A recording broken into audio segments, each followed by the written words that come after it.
করে 1 বছর যাবত আমাদের অনুদান আমরা পাচ্ছি না। ঠিক আছে, আমরা আজকে 8 বছর 9 বছর করে এক একজন এখানে চাকরি করি। আমরা ঈদ কাটাইছি অনেক কষ্টের সহিত। ঈদের পর আইসা দেখি আমাদের গার্মেন্টস এর মধ্যে নোটিশ বোর্ড টাঙানো, নোটিশে লেখা আছে অনির্দিষ্টকালের জন্য বন্ধ। তাহলে আমরা যে রমজান মাস এত শ্রম দিলাম, আমাদের এই শ্রমের কি অবস্থান? আমাদের সংসার কি করে চলে? জীবিত চাই, আমাদেরকে কিভাবে এভাবে মারলো কুত্তার মতন আমরা দিছে, এই বিচার আমরা চাই। আমরা 1 বছর ধরে চাকরি নাই, আমরা অনেক কষ্ট আমরা দিন যাইতেছে, আমরা খুব কষ্ট দিন যাইতেছে। নাশা কোম্পানিতে আমরা 18 বছর চাকরি করি, আমাদেরকে বেতন দিতেছে না, 1 বছর বেতন দিতেছে না, কোম্পানি বন্ধ করে রাখছে, এমনকি আমরা ফান্ডের টাকা জমা টাকা আমরা দিতেছে না।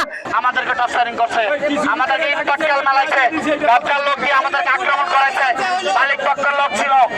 আমাদের দাবি মানতে হবে, আমাদের না দাবি মানি না, ওরা ফ্যাক্টরি বন্ধ করে দিছে। আমাদের দাবি একটাই, আমাদের সবকিছু হয়তো খুলে দিব, আমরা তো সবকিছু দানা খানা দিয়ে বন্ধ করে দিচ্ছি। আমরা চাই না, আমাদেরকে না জানাই ওরা ফ্যাক্টরি বন্ধ করে দিছে। কেন বন্ধ করছে? কেন বন্ধ করছে? ওরা চাইছিল 30 তারিখে আমাদের চুরি টাকা দেওয়ার কথা ছিল, একদিনের টাকা দেওয়ার কথা ছিল, আমাদেরকে না জানাই ওরা ফ্যাক্টরি বন্ধ করে দিছে। 1 বছর যাবত অনেক কষ্ট করতেছি, আমাদের ঘরে রাত্রিটা হইতেছে, আমরা ঘর ভাড়া ঘর নাকি ওখানে ভাড়া করে চালাতে পারতেছি না।